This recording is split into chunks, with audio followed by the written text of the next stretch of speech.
പ്രതിസന്ധി വന്നാൽ നിങ്ങളുടെ പൊന്നുമക്കള് തീവ്ര പരിചരണ വിഭാഗത്തിൽ അഡ്മിറ്റ് ചെയ്യപ്പെട്ടിരിക്കുകയാണോ, നിങ്ങളുടെ ഭർത്താവിന് ജോലി നഷ്ടപ്പെട്ടവിടെ ജയിലിലാണോ, അതല്ലെങ്കിൽ എന്റെ പ്രിയപ്പെട്ടവരെ ഏതെല്ലാം പ്രശ്നത്തില് പ്രതിസന്ധികളിൽ നിങ്ങൾ അകപ്പെട്ടു പോയാൽ ഇത് പറയുന്നതാരാണ്? ആകാശ ലോകത്ത് നിന്ന് ഒരു അറിയിപ്പ് കിട്ടാതെ ചെഞ്ചുണ്ടുകൾ ചലിപ്പിക്കാത്ത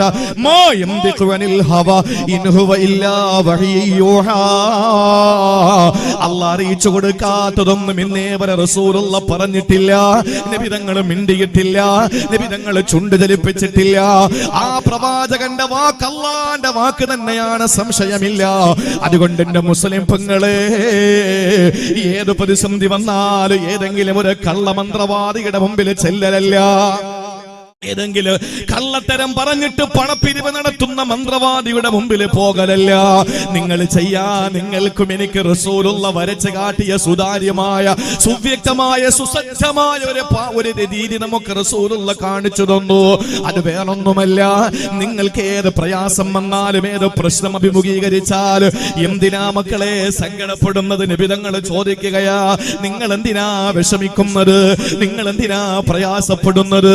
നിങ്ങൾ എന്തിനാ ആശ്ചര്യത്തോടെ സങ്കീർണമായ പ്രശ്നങ്ങൾ അഭിമുഖീകരിക്കുമ്പോ സങ്കടപ്പെട്ട് നിങ്ങളുടെ സമയം നഷ്ടപ്പെടുത്തുന്നത്? അല്ലാഹുവിന്റെ റസൂൽ പറയുന്നു, ഇദാ വഖഅതും ഫിൽ അംരിൽ അലീമായ ഒരു വിഷയത്തിൽ നിങ്ങൾ അകപ്പെട്ടു പോയാൽ എന്നെ ഇന്ന് കേൾക്കാൻ വേണ്ടി കുമ്മനോട് ഒരുമിച്ചുകൂടി എന്റെ പ്രിയപ്പെട്ട ആണുങ്ങളോട് പെണ്ണുങ്ങളോട് പറയുകയാ, ഏതൊരു പ്രതിസന്ധി നിങ്ങൾക്ക് വന്നാൽ, ഏതൊരു വിഷമം നിങ്ങൾക്ക് വന്നാൽ, എനിക്കുമുണ്ട് വിഷമം, നിങ്ങൾക്കുമുണ്ട്. എന്റെ പ്രിയപ്പെട്ട സഹോദരങ്ങളെ, നമുക്കൊരേ ഒരു വഴി അല്ലാഹുവിന്റെ റസൂൽ തുറന്നു തന്നിരിക്കുകയാ. ലോകത്തൊരുത്തനും നമ്മളെ മൂക്കി കേറ്റൂല, ലോകത്തൊരുത്തനെ കൊണ്ടും നമ്മളെ ഒന്നും തൊടാൻ പറ്റൂല. നമ്മുടെ ഒരു രോമത്തിൽ പോലും തൊടാൻ ഒരുത്തനെയും അല്ലാഹു അനുവദിക്കൂല. അത്രയും വലിയ വീര്യമുള്ള ഒരു ദിക്റാണ്. അല്ലാഹുവിന്റെ റസൂൽ പറയുന്നു, നിങ്ങൾ ഏത് പ്രതിസന്ധിയിലകപ്പെട്ടാൽ, അതാണ് ഞാൻ പറഞ്ഞത്, കടത്തിന്റെ മേലെ കടമായി നിങ്ങൾ കഴിയുകയാണോ, ദാരിദ്ര്യത്തിന്റെ കൈപ്പനീര് കുടിക്കുകയാണോ, പ്രതിസന്ധിയിലെ നടുകുഴിയിലാണോ, അതല്ല നിങ്ങൾ ഏതെല്ലാം വിഷയങ്ങൾ അഭിമുഖീകരിക്കുന്നുണ്ടോ, എന്റെ പ്രിയപ്പെട്ട പെങ്ങളെ, നിങ്ങൾക്കൊരു സമ്മാനമായി ഞാനും ഉണർത്തി തരട്ടെ. നബി തങ്ങൾ പറയുകയാണ്, ഫഖൂലു ഹസ്ബുനല്ലാഹ്, നിങ്ങൾ ചൊല്ലിക്കോ ഹസ്ബുനല്ലാഹു വ നിഅമൽ വകീൽ. ആ ദിക്റിന്റെ അർത്ഥമെങ്ങാനും നമ്മൾ അറിയേണ്ട വിധം അറിഞ്ഞാൽ, ഹസ്ബുനല്ലാഹ് വ നിഅമൽ വകീൽ എന്ന് പറയുന്ന ദിക്റിന്റെ അർത്ഥമെങ്ങാനും അറിയേണ്ട വിധം നമ്മൾ അറിഞ്ഞാൽ, വല്ലാഹി എന്റെ പ്രിയപ്പെട്ടവരെ, ഹൃദയത്തിന്റെ ഭിത്തികൾ പൊട്ടിപ്പോകും. അതിന് സംശയം.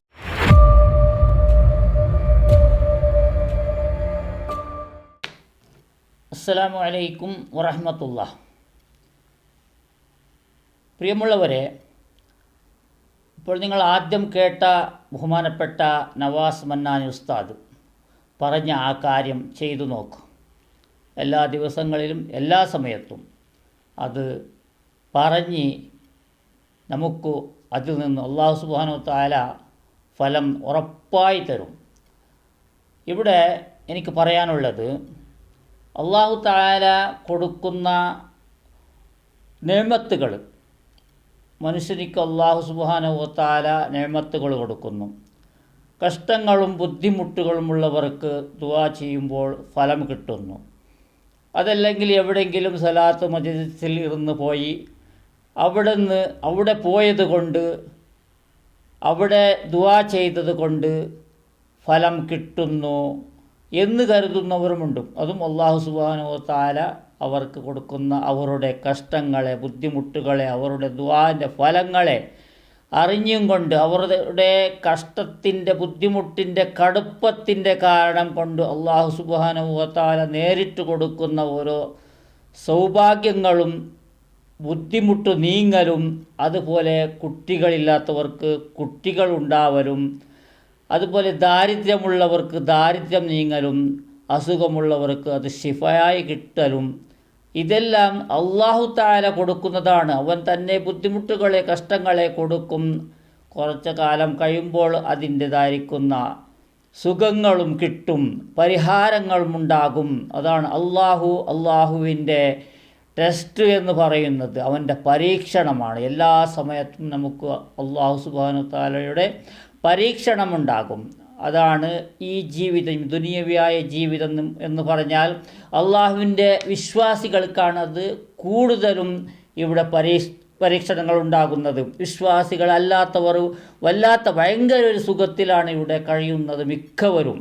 ഒരുപാട് ആൾക്കാർ അള്ളാഹുവിനെ വിരോധിക്കുന്നവർ പോലും നല്ല രീതിയിൽ ജീവിക്കുന്നു. അത് അല്ലാഹു തആല റഹ്മാനായതുകൊണ്ട് ഈ ദുനിയാവിയായ കാര്യത്തിൽ ആർക്കും പിശുക്ക് കാണിക്കാതെ എല്ലാവർക്കും നിഅമത്തും ബർക്കത്തും അവരുടെ കാര്യങ്ങൾ അവർ തേടിയാലും തേടിയില്ലെങ്കിലും എല്ലാ നേട്ടങ്ങളും അല്ലാഹു സുബ്ഹാനഹു തആല കൊടുക്കുന്നു.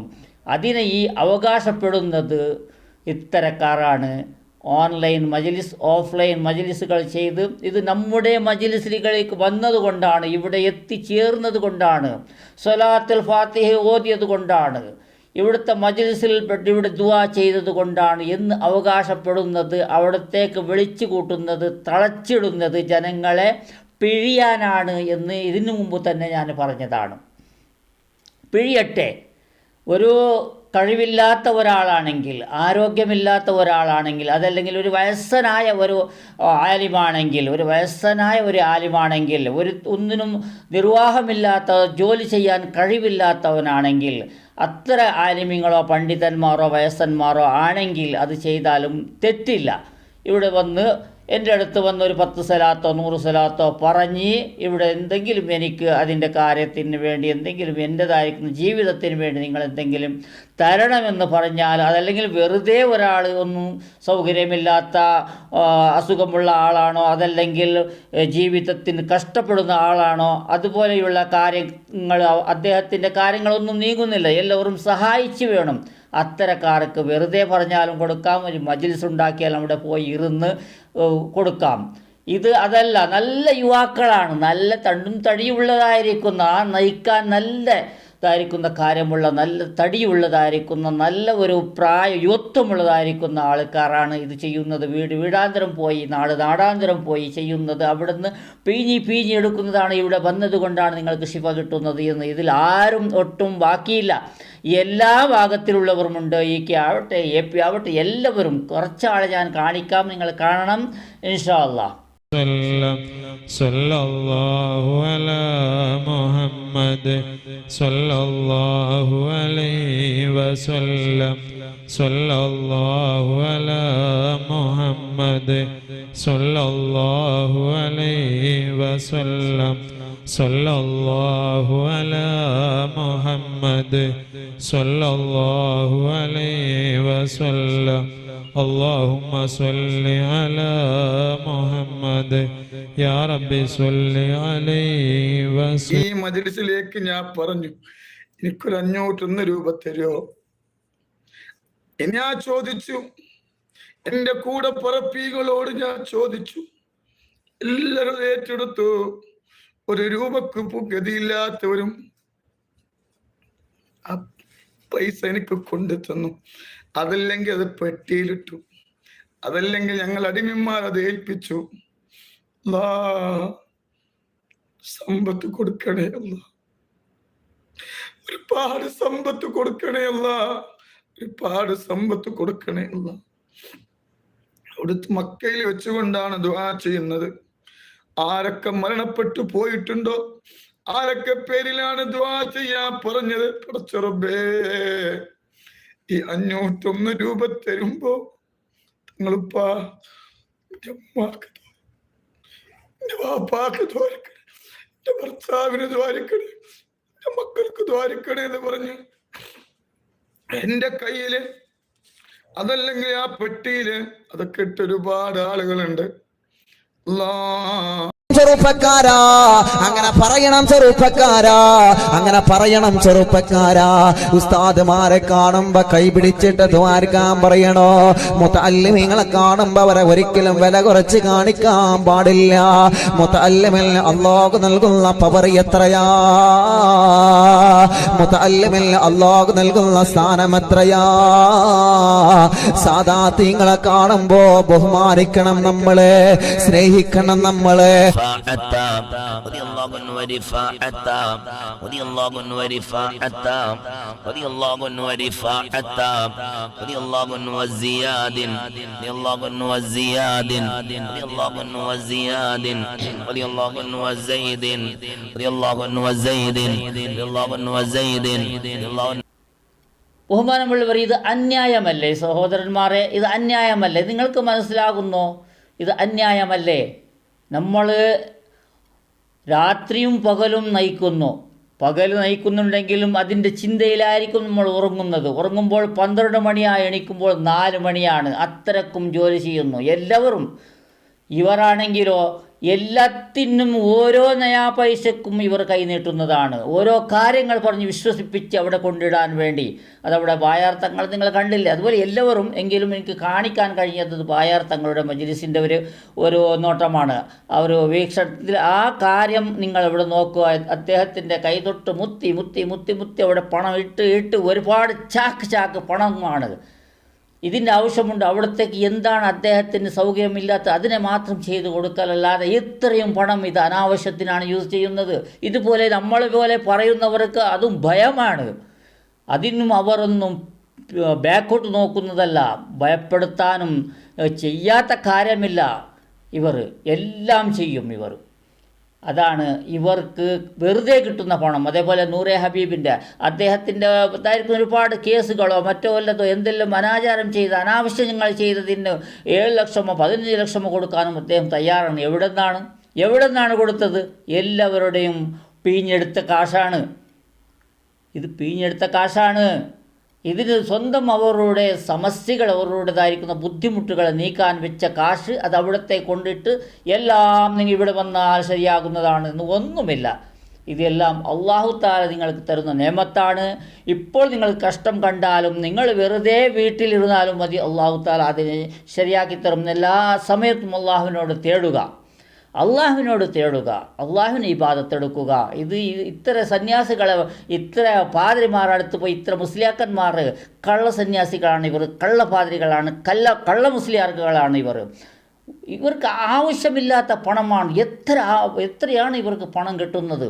അസൂയ കൊണ്ട് പറയുന്നതില്ല. ഇത് ഓരോരുത്തരുടെ ഇതായിരിക്കുന്ന ബുദ്ധിമുട്ടുകൾ നീക്കാൻ ഇവർ എന്തെങ്കിലും ഒരു കാശ് ആർക്കെങ്കിലും കൊടുക്കുന്നുണ്ടോ? എത്ര ഒരു അബദ്ധമാണ് നമ്മൾ ചെയ്യുന്നത്. നല്ല പോലെ ചിന്തിക്കണം. എനിക്കും നല്ല സ്നേഹമുണ്ട് ഉസ്താദ്മാരോട്. ആരോടാണ്? ഇപ്പോഴും സ്നേഹമുണ്ട്. എല്ലാവരും അടുക്കുന്നുണ്ട്. എല്ലാവരും നല്ല രീതിയിൽ സംസാരമാണ്. ആരാണ്? നല്ല പണിയെടുത്ത് ജീവിക്കുന്ന ഉസ്താദന്മാർ. പണിയെന്ന് പറഞ്ഞാൽ കൈക്കൊട്ട് പിടിച്ച് പണിയെടുക്കുന്നതല്ല. പള്ളിയിൽ പോയി പണിയെടുക്കുകയോ അതല്ലെങ്കിൽ സ്കൂളിൽ പോയി പണിയെടുക്കുകയോ മദ്രസ പഠിപ്പിച്ച് അതിൻ്റെ ശേഷം വണ്ടി വിട്ട് അതുപോലെ സമ്പാദിക്കുന്നവർ പോലും ഉണ്ട് നമ്മുടെ കുടുംബത്തിൽ. ഇത്ര നിങ്ങൾക്ക് ചെയ്യാൻ കഴിയാത്ത ഈ വീട്ടിലിരുന്ന് ഓൺലൈനിൽ ലാ ഇലാഹ ഇല്ലല്ലാഹ് എന്ന് പറയുന്നതോ അതല്ലെങ്കിൽ മറ്റുള്ളവരെ ബോധിപ്പിക്കുന്നത്, എല്ലാ സമയത്തും നിങ്ങൾ ജോലി ഉള്ള സമയത്തും ഇല്ലാത്ത സമയത്തും സ്വലാത്ത് പറഞ്ഞോളൂ, ദിക്ർ പറഞ്ഞോളൂ എന്ന് പറയേണ്ടതോ? ഇതിന് ആണ് ഒരാൾ കമൻ്റ് ഇട്ട് ഒരുപാട് ദിവസങ്ങളായി ഭയന്നുകൊണ്ട് അദ്ദേഹം കമൻ്റ് ഇടുന്നത് കാണുന്നു. അതാണ് അബൂബക്കർ മുസ്ലിയാർ എന്ന് പറയുന്ന ഒരു മുസ്ലിയാർ. കമൻറ്റിന് ഞാൻ നോക്കി പറയാറേ ഇല്ല, എങ്കിലും ഒരുപാട് ദിവസങ്ങളായ അദ്ദേഹം എനിക്ക് പച്ച ഇറച്ചി തിന്നരുത് എന്ന് പറയുന്നത്. പച്ച ഇറച്ചി എന്തിനു വേവിച്ച് തിന്നണം? പച്ച ഇറച്ചി എന്തിനാ തിന്നണ്ട്? ആവശ്യമില്ലല്ലോ, ഗ്യാസ് ഉണ്ടല്ലോ ഇപ്പോൾ. പച്ച ഇറച്ചി തിന്നേണ്ട ആവശ്യമുണ്ടോ? ഭയന്നുകൊണ്ടാണ്. നിങ്ങൾ ഭയക്കേണ്ട ആവശ്യമില്ല. നിങ്ങളുടെ നയിക്കുന്ന കച്ചവടം നിങ്ങളത് ചെയ്യുന്നുണ്ടോ? അതല്ലെങ്കിൽ നിങ്ങൾ കൂട്ടർ ചെയ്യുന്നുണ്ട്. നിങ്ങൾ ചെയ്യുന്നതെങ്കിൽ നിങ്ങൾ കൂട്ടർ ചെയ്യുന്നുണ്ട്. നിങ്ങൾ ഇഷ്ടപ്പെടുന്നവർ ചെയ്യുന്നുണ്ട്. അതുകൊണ്ടല്ലേ നിങ്ങൾക്ക് ഭയം. നിങ്ങളുടെ കച്ചവടം ഒരിക്കലും പൂട്ടുകയില്ല. നിങ്ങൾ നല്ല മാർക്കറ്റായ കച്ചവടമാണ്. ഏതുപോലെ? നമ്മുടെ ബിസ്ലറി വെള്ളം പോലെ. എത്ര വെള്ളം വന്നാലും ബിസ്ലറിക്കുള്ള ഡിമാൻഡ് എന്തിനുമില്ല. അതുപോലെ പാർലെ ബിസ്ക്കറ്റ് പോലെ. എത്രയാണ് ബിസ്ക്കറ്റുകൾ കമ്പനി ഇറങ്ങിയത്? പാർലെ ബിസ്ക്കറ്റ് അത് വേണം, നിർബന്ധമായും വേണം.